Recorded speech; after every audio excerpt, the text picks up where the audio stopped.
Assalomu alaykum aziz kitobxonlar.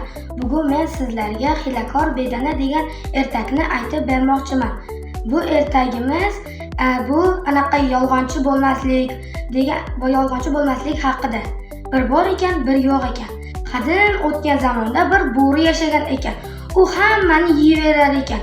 Bir kun bo'lsa xo'rozni, bir kun boshqa hayvonlarni yeyverar ekan. Bir kuni u bedanaga duch kelib qolibdi. Keyin bedanani men seni yeyman degan ekan, meni yemagin, seni zo'r joyga olib boraman debdi. Qani yo'l boshla debdi. U bir yovuz odamning uyiga olib boribdi. U juda ham boy ekan. Shuning uchun u hayvonlarni ham yoqtirmas ekan. U o'zining narsalarini birovga ulashgisi kelmas edi.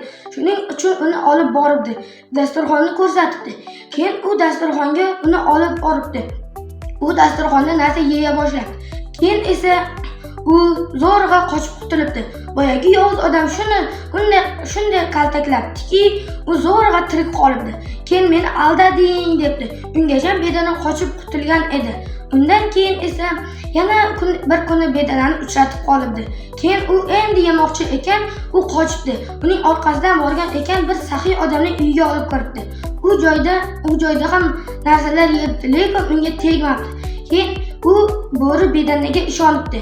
Keyin ertasi kuni boshqa uyga boribdi. Har kuni boshqa joylarga olib boraverib, oxirgi kuni esa qassobning oldiga.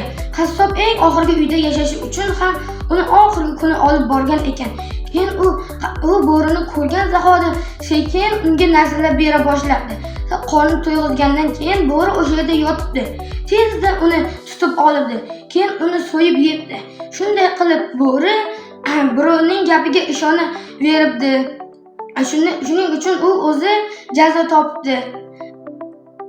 Agar bu ertak yoqqan bo'lsa, Do'stlik tuman axborot kutubxona markaziga kelib o'qib ketishingiz mumkin.